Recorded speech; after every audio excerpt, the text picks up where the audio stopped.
Well, a very good evening to you and many thanks for joining us on this 10th day of April 2024. This is the insight here on Lookuptv on a day that Muslim faithfuls across the globe celebrated Eid Al Fitr.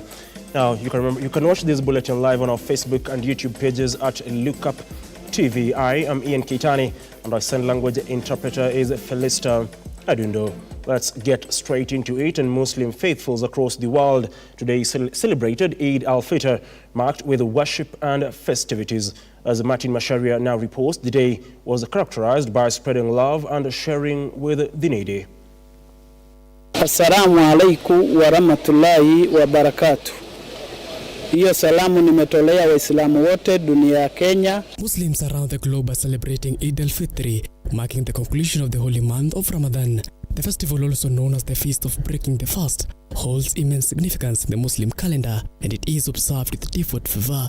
Eid Al Fitr begins with the sighting of the new moon, signaling the end of Ramadan, a month of fasting, prayer and reflection. According to Islamic tradition, Prophet Muhammad initiated the celebrations as a way to mark the end of fasting and to express gratitude to Allah for the strength and perseverance shown during the month-long spiritual journey. Allahu Akbar Kabira, walhamdulillahi kathira. Wednesday morning in Nairobi, Muslims faithful turned up in different grounds in the mosques for the Eid prayers. In Jamia Mosque, Nairobi, Muslims gathered, young and old, and went on with the prayers. According to Sharif Abdul Ali, stated that Eid Al Fitr holds deep religious significance and it is time for giving back to the community as Muslims are encouraged to offer gifts and aid to the less fortunate. However, he said this tradition stems from the teachings of Islam, emphasizing compassion and generosity to the needy. Tumefurahi sana kufika kwa hii siku yetu ya Eid. Ni siku yenyewe ya Waislamu wote duniani, sio Kenya peke yake.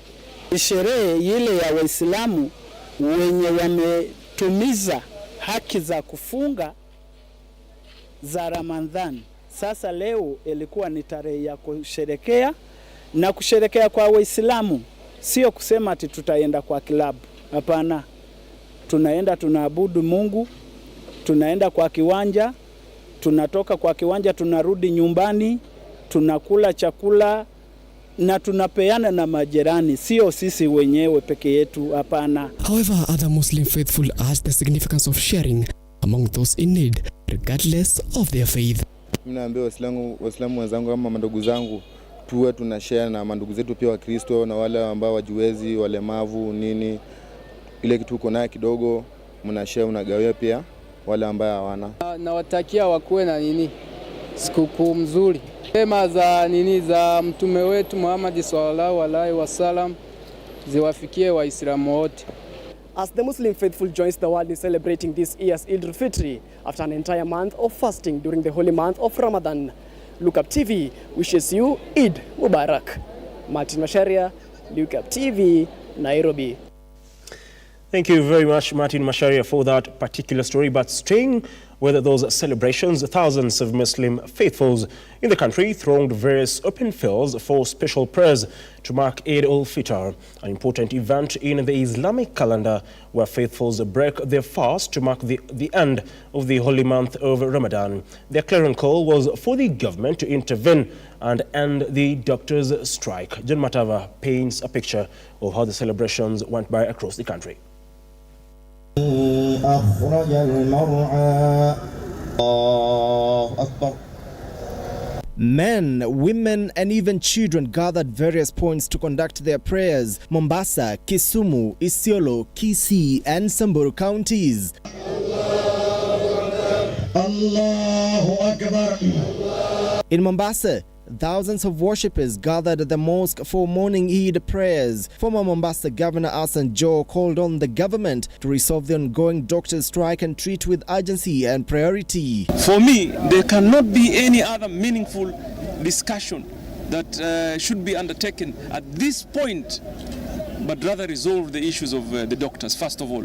In Kisumu, residents urged well-wishers to assist the vulnerable in the society as an act of love, with Cedric Mike, a youth leader in Shorimoyo, highlighting the hardships many face due to the rising cost of living. Ningependa kuhimiza madaktari wetu wenye wanafanya sahi, tunahangaika kwa mambo ya matibabu kwa hospitali. In Isiolo, Sharif Osman, a Muslim resident of Isiolo, expressed concern over the impact of the ongoing medical workers' strike on the less privileged in Kenya. He highlighted that it's primarily the common citizens who bear the brunt of this situation, as they lack the means to access healthcare services from private facilities, unlike the affluent who can afford treatment even abroad. Wale sahi wanaathirika ni wale wa chini, kwa sababu wale wako na mali, wale wako na rasmali wanaenda private hospital. Je, wale wanyonge ambayo rais alikuwa anasema ni hustler nation watatibiwa na nani?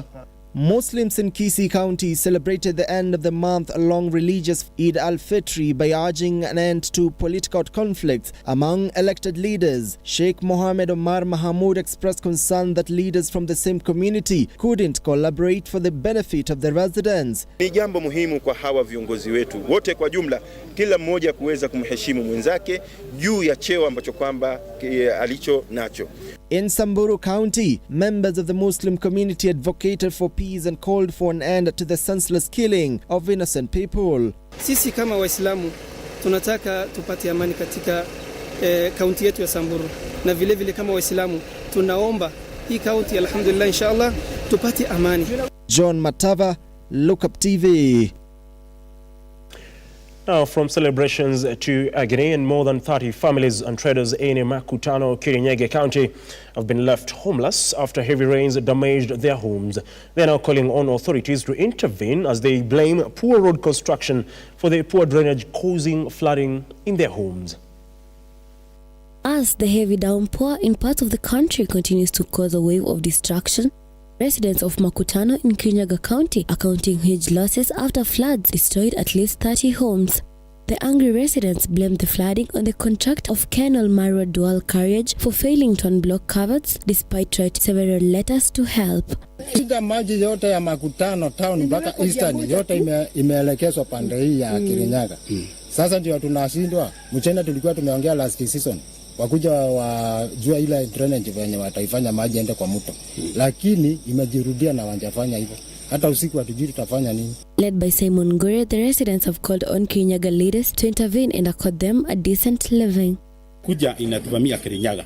Sasa manyumba yetu kama leo hatujalala sababu kuna manyumba zimeanguka, kuna makuta zimeanguka, na hiyo maji yote inasababishwa na drainage ya mchina. Sababu mchina wakati mvua ilikuja ikaanza kunyesha, hakusugurikia maji ya drainage inaenda wapi. Na kutoka saa hii hajajenga hiyo mitaro, ile mitaro inatoa maji ni moja tu, sasa inavamia area yetu. Na mahali tuko ni kijiji kubwa. One of the affected, Rachel Njeri, explained how the rain damaged her wall worth more than 100,000 shillings, adding that the floods were mixed with human waste and they fear an outbreak of waterborne diseases like cholera. Hii mahali nimekaa 29 almost 30 years. Na nimekaa bila kuona hii shida. Hata ikiwa maji ilikuwa inakujaga kidogo. When they had not the what can I say? Ndio matarajia tafarako ule yale na kama maka destroy ule ikaragari. Maji tulikuwa tunakuja ni kidogo sana, haikuwa inaharibu. Kidogo tu ile vile inaweza kupita tu kwa shamba yako iko mahali na kama hii na haiwezi kuharibika. Ebikadinyi for the insight. Now, with the fake fertilizer probe ongoing in the National Assembly and President William RUTO demanding compensation for farmers who bought counterfeit fertilizer, today on Your Opinion Matters, Kenyans weigh in on that particular issue. One of the main agenda of the Kenya Kwanza government is to ensure food security. But recently, we have recorded so many cases where farmers have been issued with fake fertilizers. Let's hear what Kenyans have to say concerning the issue.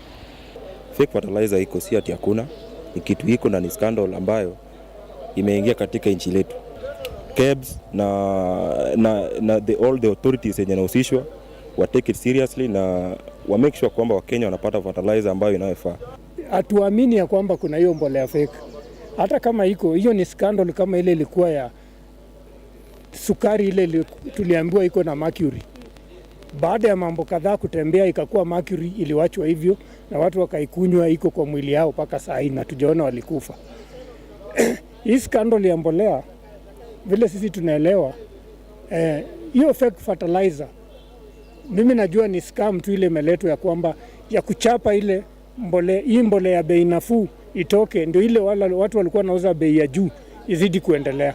So how are we going to yield a lot of produce kama mbolea yenyewe ni gushi, considering that majority of our of the backbone of this country is education, is agriculture. Because if mbolea ni gushi, inamaanisha mahindi haiendi kufanya vizuri, coffee haiendi kufanya vizuri, tea haiendi kufanya vizuri. That means we are going to create something that we call the inadequacy of the produce. And if the government actually is interested in subsidizing production, then such things should not be going through the tendering system. Neno ya mbolea imetuletea shida kwa sababu saa ile unatoa pesa yako unafikiria unaenda kununua mbolea.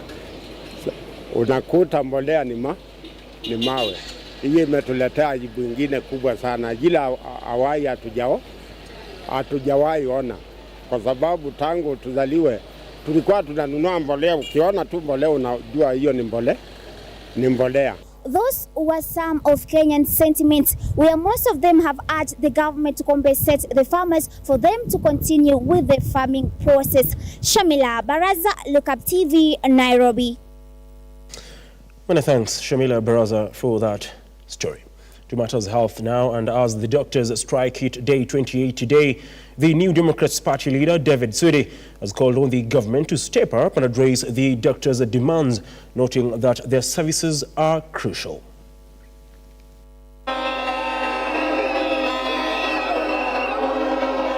As doctor strike ended its 28th day, New Democrats Party leader David Sudi threw his support around doctors, urging the government to meet their demands.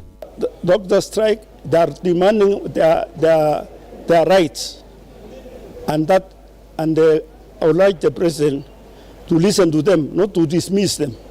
Listen to them and bring them to the table so that they can understand that why we don't have the money and why they are not being given. Even if you give them something small, it will be okay. This coming after Azimio reported that the strike has paralyzed health services across the country, where more than 500 deaths have been reported, as they blamed the government for the predicament. We have established this morning that over 500 Kenyans have lost their lives following the doctor's strike. You may even want to compare that to Shakahola. And it looks like nobody seems to care. We are here to say you will care, because if you don't, we are going to come back to this podium and make further statements with regard to showing solidarity with the Kenyan doctors.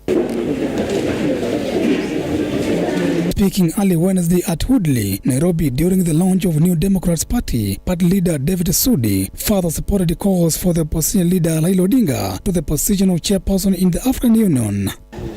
Raila is an icon in Africa, and he comes from our place. So why can we support him?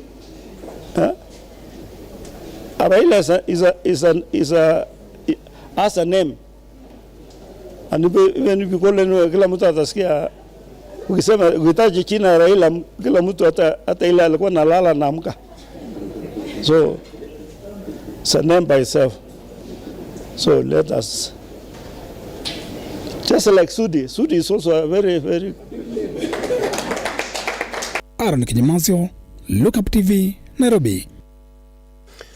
Now, as the ruling coalition focuses on strengthening its base, recently bagging a new signing in the name of Mary Governor Kawira Mwangaza, party members drawn from Imenti South have lauded the first-time county chief for the bold step in joining the ruling party. Now, amid the warm messages towards the governor, the party officials and members lashed out at Senate Deputy Speaker Kithure Murungi, while castigating Murungi's predecessor, Agriculture CS Mithika Linturi, calling for his ouster over the fake fertilizer scandal. Tunamuomba gavana wetu Kawira Mwangaza, bila amekuja kwa chama, asiwe na uoga yoyote. Na hii party si ya mtu binafsi. Iko wengine walikuwa wanasema ati party iko na wenyewe. Hii party ni ya wanachama. Ni ya voters. Na ni wa members wale ambao wamejiandikisha kama UNDA members. Ya pili, nataka kumwambia seneta wetu Kadhuri Muronge kama atosheki kukaa katika chama ya UDA wakiwa na gavana Kawira Mwangaza akanyange kubwa kubwa, sisi tuko imara wanachama wa UDA. Lakini tunataka kumhakikishia akiwa kwa chama cha UDA asikie kuna usalama, asikie kwa nyumbani na hakuna mtu yoyote tunataka ampatie masharti. Mtu asijaribu kuintimidate wa members wenye wanaingia, mtu asijaribu kuintimidate wa governor. She's the best. Na sisi tunaona hata tukifika 2027 hata tukipiga mchujo huyo ndiye atakuwa candidate wetu. Niambie rais wetu, tunaona vile agriculture minister Mithika Linturi kunaendelea. Tunaona fertilizer ambayo ni mawe inashunguka huku Kenya ikinunua kwa cereal board. Tunataka kusema rais wetu tuonee huruma, kama Mithika ameshindwa na kazi mtoa katika kiti ya minister, kama ameshindwa na miraa UDA tuko wengi, chagua mtu mwingine awe minister ili aweze kutuletea fertilizer mzuri, ili aweze kutujengea viwanda, ili meli iweze kuendelea. Wanachama wa UDA tunataka miraa ipate soko, lakini tunaona Mithika akiwa hapo miraa haitapata soko. Kwa hivyo tunataka Mithika aondolewe katika kiti ya CS ili miraa ipate soko. Wangapi wanaitikia Mithika aondolewe? Kwa hivyo Mithika aende. Well, just to put that into context is that Meru is widely known for miraa farming, and just last week a section of farmers drawn from that particular county called for the resignation of Mithika Linturi, decrying the fact that despite Linturi coming from that particular region, he has not done anything to ensure that the plight of miraa farmers are addressed and ensure the prices of that particular commodity is as well addressed. Question is, will President William RUTO, of course, listen to the plea of those particular people, because not only Linturi, but also Health CS, Susanna Kumisha, is also a CS under pressure following calls for her resignation. Now we take a short break. We'll be back in a moment. Don't go away.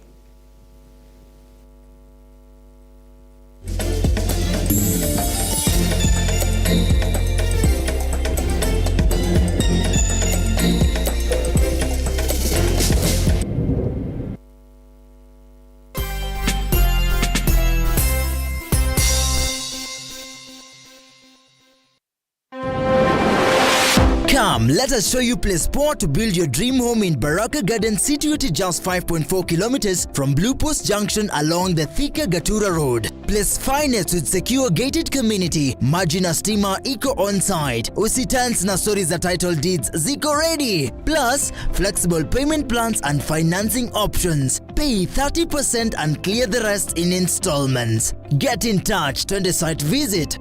For more information, contact 0794 333 222 or 0722 668 700 or visit our website www.mahasibuhousing.co.ke. Experience the beauty of Baraka Gardens today.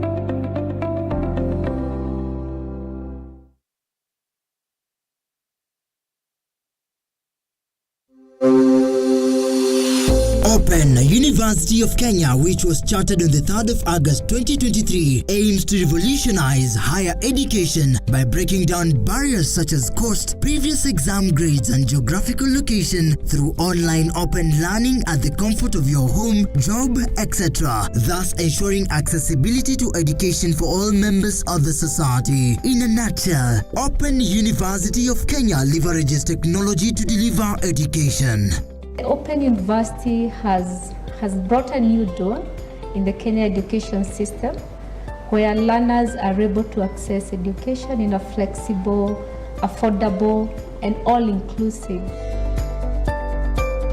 Intakes ongoing for May and September. For more information, call us on 0202000211 or 0202000212 or email us at info@ouk.ac.ke. Open University of Kenya, an innovative university for inclusive prosperity.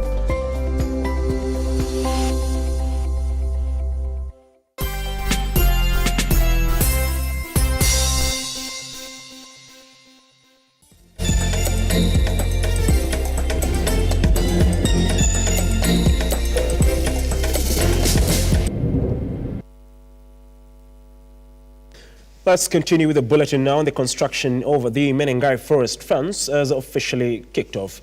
As Stanley Ligari now reports, the project, which aims at boosting environmental conservation, will cost 156 million shillings.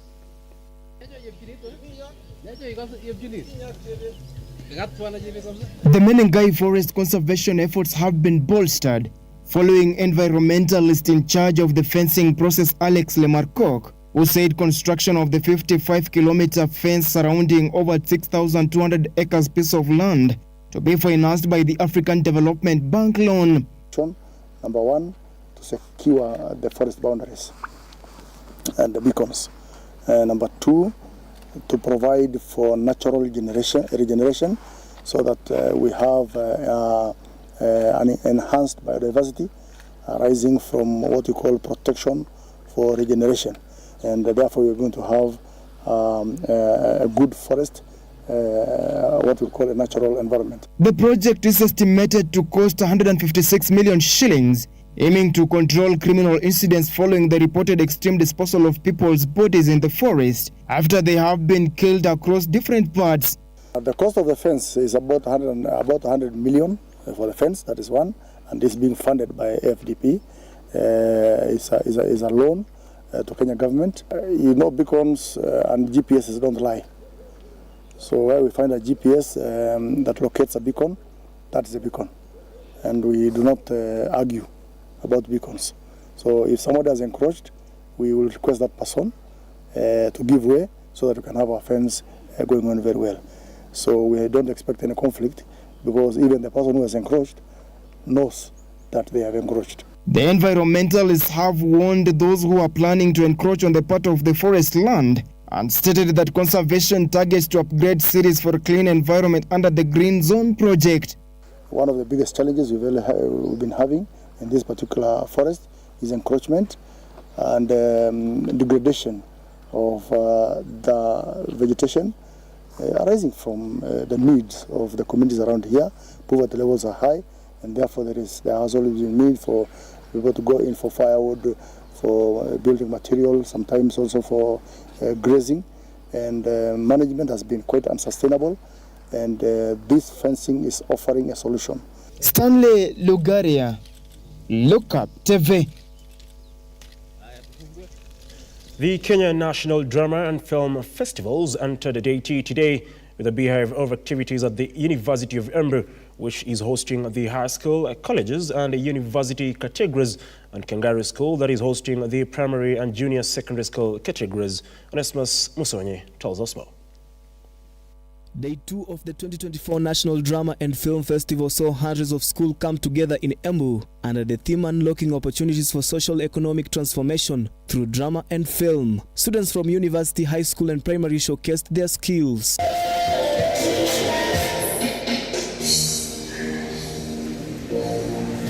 Executive Secretary Kenya Drama and Film Festival James Indimuli noted that the Ministry of Interior has deployed adequate personnel to beef up security in residential as well as venues where the event is taking place. Embu is generally a very calm town. We were given that guarantee by Her Excellency the Governor. We have not had any incidents of insecurity, and in any case, we have the State Department for Interior has deployed adequate security. Every village that the children are staying in is manned. Every hotel that our teachers are staying in are secured by the national security, and we are quite happy with the work that is going on. Primary school pupils from different schools across the country took part in planting of trees, an exercise which targets the planting of 20,000 trees from all the 15,000 learners. Gisele Triumph, a pupil from BC Bryant Group of Schools Kakamega, who has been at the national level with a solo dance, is optimistic that this time round she will make it to the State House concert, stated for next week, having failed in the last appearances. I presented this presentation that I presented was a solo dance, and it was called the violin. I just want to thank my mother and thank the school. And also, you might be asking yourself if this is my first time or this is my 5th time that I've been in the nationals, and I hope I'll go to the State House. Onesmus Musonye, Lookuptv. See, the kid is talking about the violin. And I wonder if my director, James Momanyi, had the opportunity to at least see a violin while in primary school, let alone using it. Let's continue now. Kisii residents have been advised against taking matters into their own hands during conflict and instead seek the court's intervention. Now, this is coming after a local teacher was murdered in unclear circumstances following a suspected dispute. This is more in our county wrap. Asamba Mudenga of the home of Duke Nyabaro, a blogger was recently found dead in a mysterious way. His body later found hanging by the side of the road. Family and friends of Nyabaro, a respected high school teacher, shared the account of the events leading to his death and called for a detailed investigation to uncover the truth. Nawekewa mshipi kwa shingo, anakuwa hangiti kwa kachiti ingine kalikuwa hapo. Vyombo vya uchunguzi na makachero waweze kufanya kazi ya kuchunguza, tuweze kujua huyu kijana ilikuwa kuwaje mpaka akaja kupatikana akiwa kimekufa pale. Meanwhile, the Kisii County Commissioner has cautioned residents against taking matters into their own hands. Kama kuna tofauti kati ya wananchi, wasichukue sheria mikononi, waamue kuua wengine, wapige ripoti kwa polisi, kwa sababu hiyo ni njia halali. Veterans of the Mau Mau War expressed deep discontent and feelings of betrayal due to decades of neglect despite the pivotal role for Kenya's independence in the year 1963. At the funeral of freedom fighter Jeremiah Musheru, they lamented the diminishing pride attributing it to the ongoing suffering against a backdrop of governance challenges and rampant corruption afflicting the nation. Anastahili kututabua kama shujaa, lakini inaonekana kama walizahauna kazi ile tuliyofanya. Hatujafaidika na chochote kutoka kwa serikali. Finally, in an effort to boost Swahili proficiency across both national and continental levels, various stakeholders within the Swahili community have launched a series of public lectures at Kibabi University dedicated to the esteemed Swahili writer Ken Walibora. Speaking at the event, Professor Senkoro praised the late author for his significant contribution to the development of Swahili language. Nimefurahi sana kuwa hapa Bungoma, lakini vile vile katika chuo kikuu cha Kibabii. Hii safari ni ndefu, sio safari rahisi sana, na ilianza tangu siku nyingi, sio kwamba imeanza juzi tu. Kuna waandishi kama Ole Soyinka na kadhalika ambao wameongelea kuhusu muhimu wa Afrika kuwa na lugha moja kuu ya kuwaunganisha. Ken Walibora ni kama anaendeleza mawazo ambayo yalishaanzishwa na wengine, na lakini ameyapa uhai hasa kwa kukisifia Kiswahili, kukitukuza Kiswahili, kuonyesha kwamba Kiswahili kinaweza kituunganishe sisi watu wa Afrika Mashariki, lakini vile vile watu wa Afrika kwa jumla. Na hii safari imepata uhai mpya hivi karibuni. George Kayesi, Lookuptv. Now, getting to matters of sports is that the secondary school Chamwan Games 2024 entered its second day today at the Machakos Boys High School. In the rugby 15s, Lenana Boys bet Marafa Boys High School from Mombasa 37 points to 3. In the basketball boys category, Agoro Sare defeated Dr. Agri 54 to 53 to storm into the semi-finals.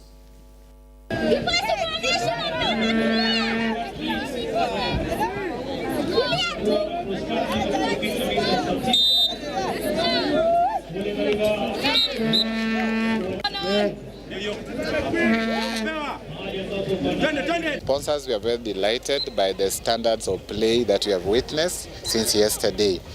We are glad that it's a very sunny and very bright day, and our students are competing well, putting their best foot forward. We can almost hear the muscles twitch as they compete for the honors. Brookside Dairy for the past 17 years has been involved in this endeavor to empower our students in various sporting disciplines. Well, on that note, we wrap up this particular bulletin. But remember, tonight, Atletico Madrid will be battling it out against Borussia Dortmund at the Wanda Metropolitano as the PSG take on Barcelona in the second round of quarterfinal matches in the UEFA Champions League. Yesterday, Arsenal secured a 2-2 draw against Bayern Munich, with Manchester City securing a 3-3 draw against Real Madrid. Now, do have yourself a wonderful night, and like always, God bless.